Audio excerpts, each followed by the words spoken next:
Hello guys, मैं आज इस वीडियो में क्लास 12th हिंदी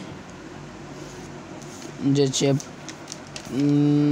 चौथा चैप्टर है जिसका नाम है अर्धनारीश्वर। इनके लेखक है रामधारी सिंह दिनकर जी।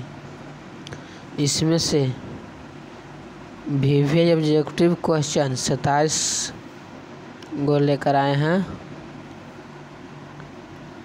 क्लास 12th का है। क्लास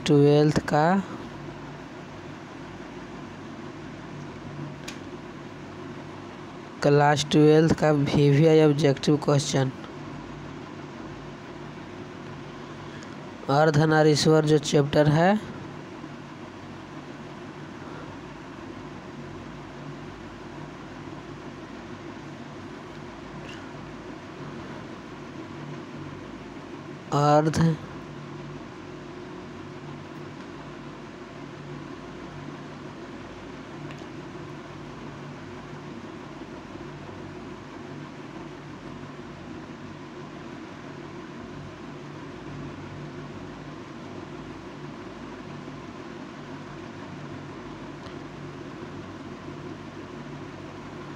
अर्धनारीश्वर जिसमें से वीवीआई 27 ऑब्जेक्टिव क्वेश्चन लेकर आए हैं। तो चलिए पहला नंबर क्वेश्चन देखते हैं।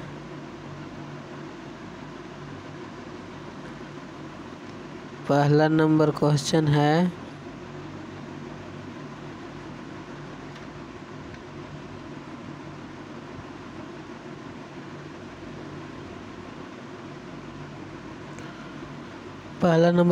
है नारी और नर एक ही द्रव की ढली दो प्रतिमाएं है। यह पंक्ति किस शीर्षक पाठ की है? यह पंक्ति अर्धनारीश्वर की है। दिनकर जी को निम्न में से कौन सा पुरस्कार दिया गया था? पद्म भूषण पुरस्कार दिया गया था। अर्धनारीश्वर पाठ के लेखक कौन हैं? यह अर्धनारीश्वर किसकी रचना है?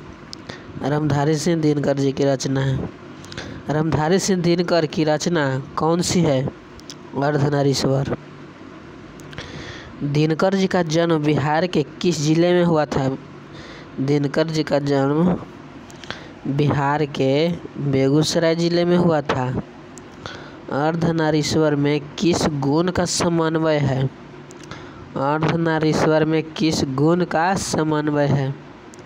क्वेश्चन में यही दे दिया कि अर्धनारीश्वर में किस गुण का समन्वय है। ऑप्शन दे देगा नारी के, पुरुष के, नारी और पुरुष दोनों के, इनमें से कोई नहीं। तो इसका राइट आंसर हो जाएगा नारी और पुरुष दोनों के। दिनकर जी की पहली काव्य पुस्तक कौन सी है?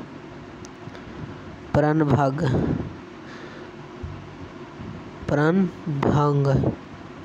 दिनकर जी की पहली कविता किस पत्रिका में प्रकाशित हुई है? छात्र सहोदर।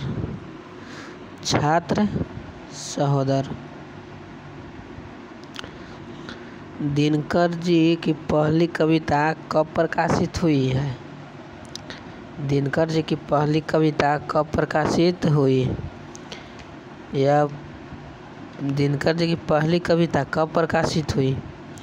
दिनकर जी का पहला कविता था जो 1925 में प्रकाशित किया गया था।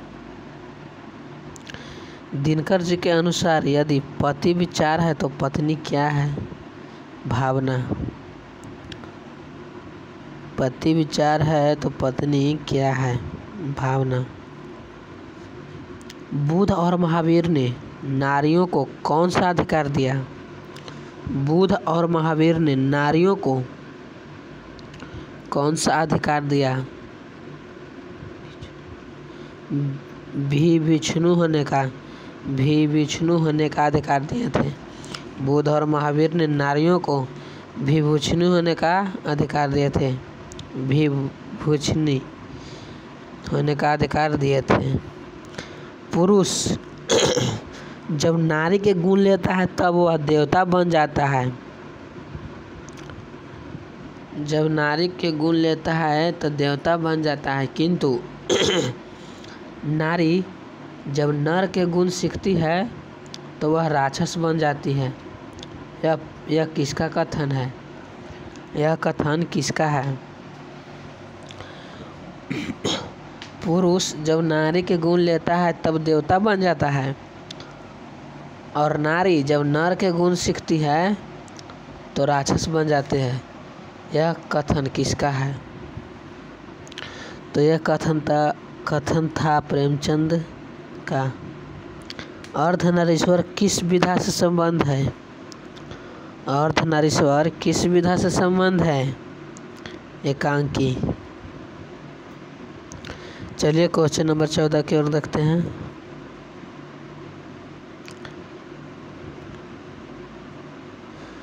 क्वेश्चन नंबर 14 था, किसने अपने जीवन के अंतिम दिनों में नारीत्व की साधना की थी? गांधी जी ने। किसने अपने जीवन के अंतिम दिनों में नारीत्व की साधना की थी? गांधी जी ने। अर्धनारीश्वर शंकर और पार्वती का किस प्रकार का रूप है? अर्धनारीश्वर जो चैप्टर है उसमें शंकर और पार्वती का किस प्रकार का रूप है? तो इसमें कल्पित रूप है। प्रेमचंद के अनुसार नारी जब पुरुष के गुण सीखते हैं तब वह क्या हो जाती है? प्रेमचंद के अनुसार नारी जब पुरुष के गुण सीखती है तब वह क्या हो जाती है? तो नारी जब गुण सीखती है तो प्रेमचंद के अनुसार यही बन जाती है कि राक्षसी बन जाती है। यही कहा गया था कि पुरुष जब नारी के गुण लेता है तब देवता बन जाता है, और नारी जब नर के गुण सीखती है तब राक्षस बन जाती है। यह प्रेमचंद का ही कहना था। निम्नलिखित में कौन सी रचना दिनकर जी की नहीं है? जूठन। निम्नलिखित में कौन सी रचना दिनकर जी की है? रसातल यात्रा। रसातल यात्रा। दिनकर को किस कृति पर भारतीय ज्ञानपीठ पुरस्कार प्राप्त हुआ अथवा ज्ञानपीठ पुरस्कार से सम्मानित रचना है? उर्वशी। युद्ध और शांति की समस्या पर लिखी गई काव्य कृति है? युद्ध और शांति की समस्या पर लिखी गई काव्य कृति है कुरुक्षेत्र। अर्धनारीश्वर कल्पित रूप हैं। अर्धनारीश्वर जो चैप्टर है इसमें कल्पित रूप कौन कौन है? कल्पित रूप में क्या क्या है? तो शिव और पार्वती हैं। गंधारी थी।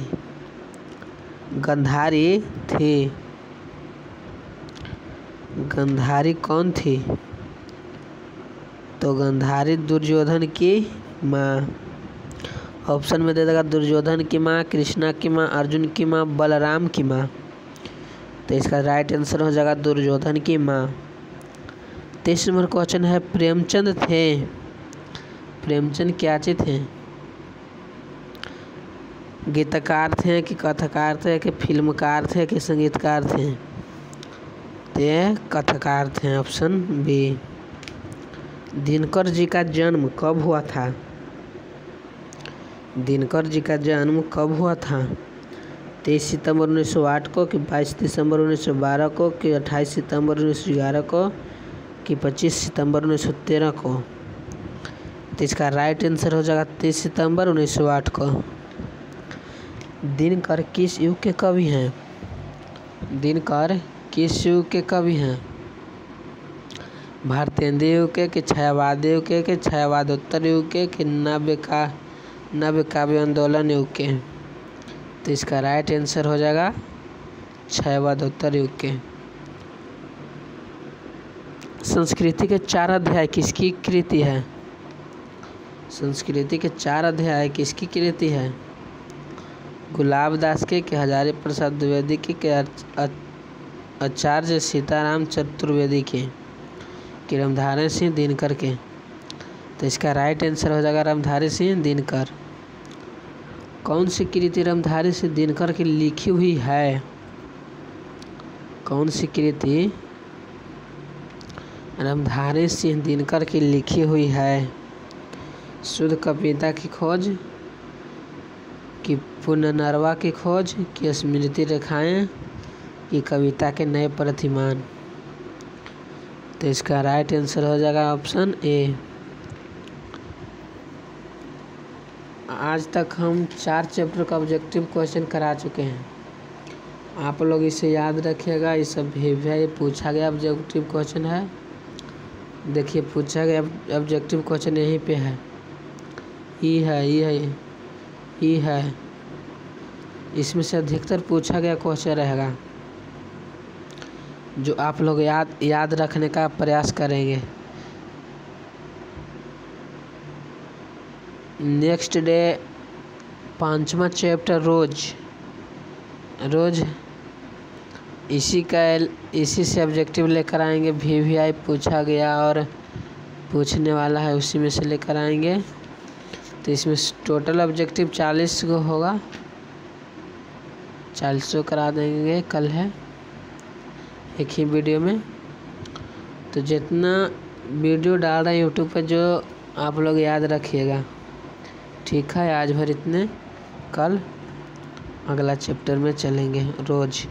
उसमें से 40 ऑब्जेक्टिव क्वेश्चन होगा। VVI पूछा गया सब क्वेश्चन रहता है। अर्धनारीश्वर से 27 ऑब्जेक्टिव क्वेश्चन था। रोज से 40 हो जाएगा। उसके बाद एक लेख और एक पत्र हो जाएगा। उससे भी लगभग हो जाएगा 32-33 क्वेश्चन करवा देंगे। ठीक है, आज भर इतने। नेक्स्ट क्लास रोज का होगा, जो वीडियो आपको अपलोड हो जाएगा।